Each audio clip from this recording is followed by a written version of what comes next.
Hi, it's Dwyer, gamblersadvisory.com, here to try something a little bit different. I have a video up where I'm predicting that Timothy Bradley beats Devin Alexander. However, I'm recommending that gamblers stay on the sidelines on this fight. In this video, let's talk about what Devin Alexander can do to win this fight and what Timothy Bradley can do to win this fight. So as you watch the fight, and it's my understanding it's going to be on HBO, as you watch the fight, you can kind of follow along with me on the things, some things to look at. So first, let's talk about Devin Alexander. How can he lift his game to actually beat Timothy Bradley? Alexander, when he throws a punch, he makes a noise. It's a timing mechanism. He'll throw a jab and he'll say, ha, as he throws the jab, right? Ha. So just listening to him, you know when he's throwing a punch. Now, it might help him with the judges because the judges, I'm sure, by round 3 are going to hear him going, ha, ha, ha. And they're going to think that he's landing punches, right? Whether the punches land or not. But let me just make a recommendation. The first is to stutter his noise. In other words, he should play games with it to throw Bradley off. If Bradley gets acclimated to him making a noise and throwing a punch, right, then Bradley might be caught off guard if he makes a noise and doesn't throw a punch, or makes a noise to set up a counter punch, right? He should break the cadence and fool around with the audio part of his game. The next recommendation I have for him here is to throw less jabs. Understand he threw more than 300 more punches than Andre Kotelnik when they fought. And of course, Kotelnik still outlanded him in the fight, and most of his missed punches were jabs. Now, Kotelnik stood relatively close to him. Against Timothy Bradley, he's just going to look inefficient if he throws a lot of jabs and doesn't quite land all the punches, right? Because people know that Timothy Bradley is a pretty good defensive fighter, so they're going to be looking for defense, just like you would look for defense if you're looking at a Floyd Mayweather fight or if you're looking at a Pernell Whitaker fight. You know, with Bradley, you're in with a consummate grandmaster. You know he's going to be in the ring showing some defensive moves. I don't think that Alexander wants to fall into the pattern he did against Kotelnik, where he's throwing a lot of jabs that miss. Not only that, if he throws the jab, then his right hand's extended. I understand he's a southpaw, but his right hand's extended, leaving himself open for counters against a counterpuncher. So if I were Alexander, don't get me wrong, I'm not saying abandon the jab, but if I'm throwing the jab and it's not landing, then I would try to lead with something else. Let me also say, too, just from a fan perspective, when I'm looking at a fight and a guy, let's say, comes in and throws a hard overhand right that just misses, right? I understand the punch missed.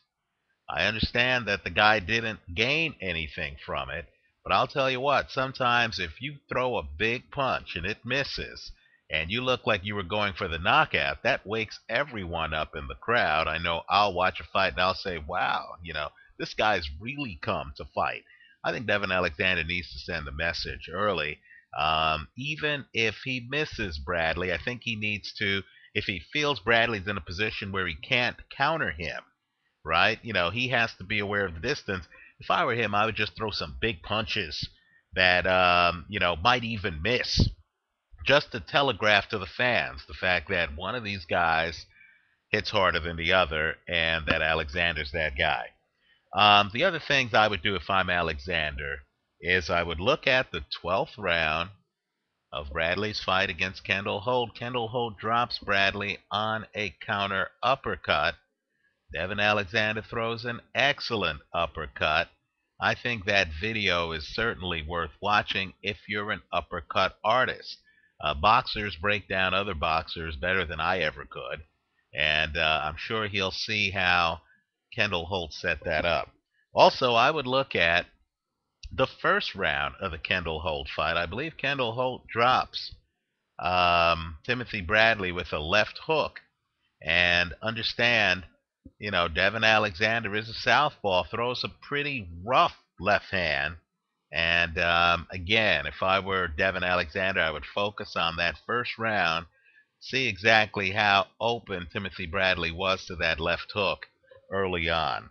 Also, what I would do too is I would, instead of lead with the jab at times, I would try to throw an uppercut lead.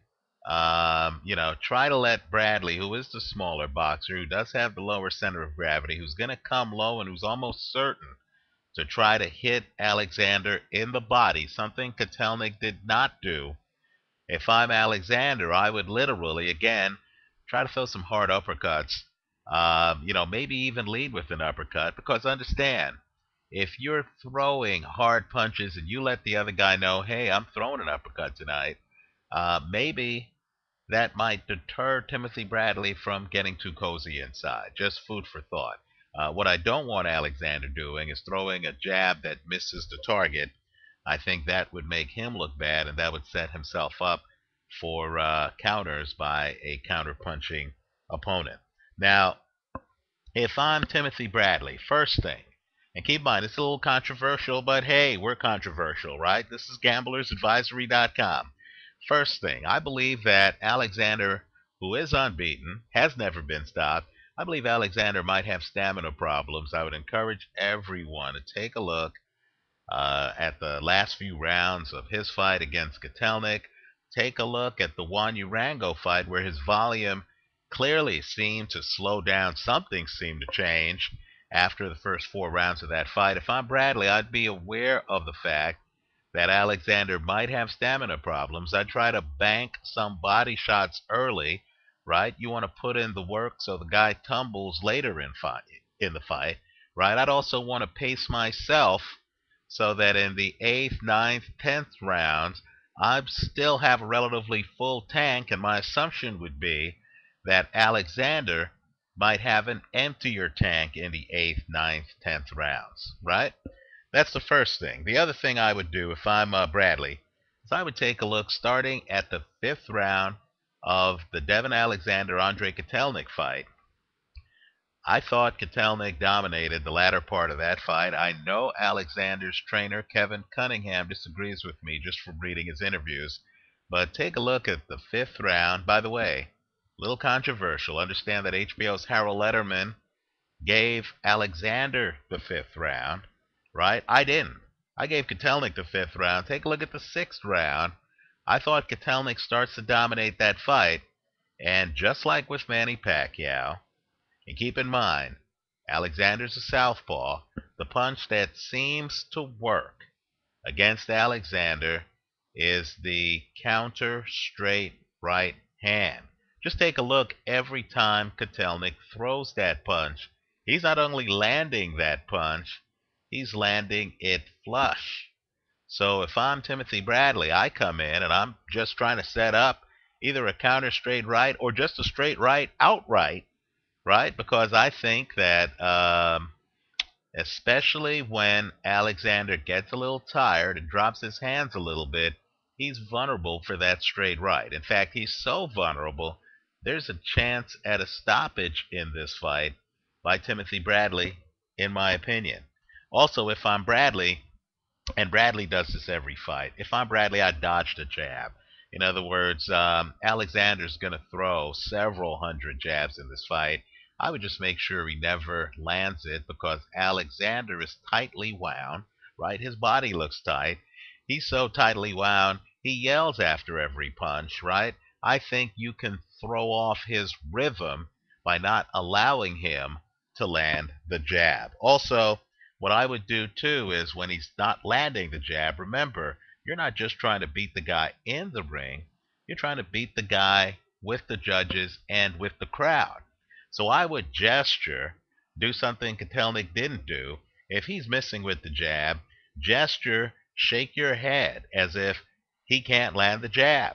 Look like Pernell Whitaker did. Whitaker used to smile and used to, kind of tastefully taunt his opponent when the opponent couldn't touch him, I would look at some Whitaker tapes. I would try to make sure that everyone in the arena understood that Devin Alexander couldn't land his jab. Also, what I would do too is obviously I'd counter the jab, right? I'd be over on the jab side. I'd stay away from Alexander's left hand. I would stutter the jab. I would counter the jab. Then Alexander is a bit reckless defensively, keeps his hands low. Like Vitaly Klitschko, when you come inside, he just leans back. I think the way to handle a guy like that is to loop your punch. So he sees you throwing the punch, he leans back, punch doesn't get there until he leans back forward, right? So I would just delay. I call it stuttering the punch. I just delay the punch a little bit. Start to throw it, pull it back, then throw it.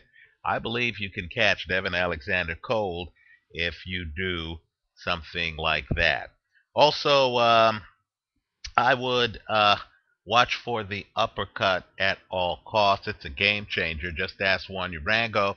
It is the best punch either fighter has in this fight. It's Devin Alexander's uppercut, and I would just watch for that uppercut. But keep in mind, Alexander is left-handed. It's the left uppercut that you need to watch for the most. I did notice that when Bradley fought Lamont Peterson, he was able to come inside and tie up Peterson, and he did so in a way where he wasn't vulnerable to get hit with uppercuts. Maybe that Kendall Holt first-round knockdown, which was a clean knockdown, right? The 12th round knockdown, right, where Bradley's glove hits the floor. Maybe that knockdown taught Bradley something. But if I'm Bradley, my top two things that I need to do is to avoid Alexander's jab and to avoid that uppercut. Let me just say this. For me, if in the early rounds you're watching the fight, knowing that Alexander needs to bank rounds because he's going to fade later in the fight, he doesn't have the stamina Bradley has. If you're watching the early rounds and Timothy Bradley's winning those rounds, Timothy Bradley's coming inside and smothering Alexander like cornerman Stacy McKinley kept begging his fighter, Andre Kotelnik, to do. If he's able to smother Devin Alexander, then go back outside and hit Alexander with some straight right hands. If he's doing all of that in the first 3 rounds, I believe this fight is over.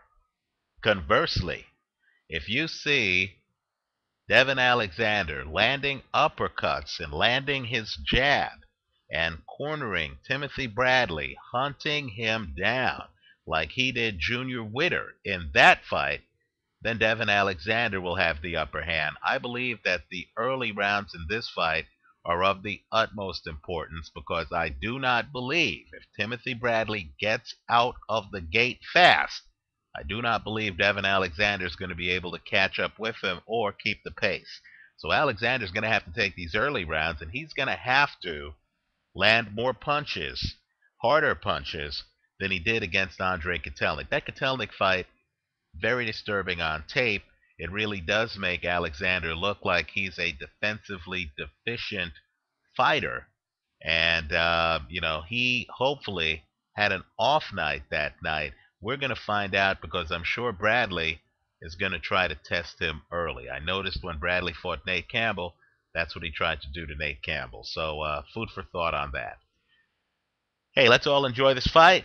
Let me know what you think after the fight. I hope you stop by and leave your comments. And, of course, if I'm totally wrong on this fight, then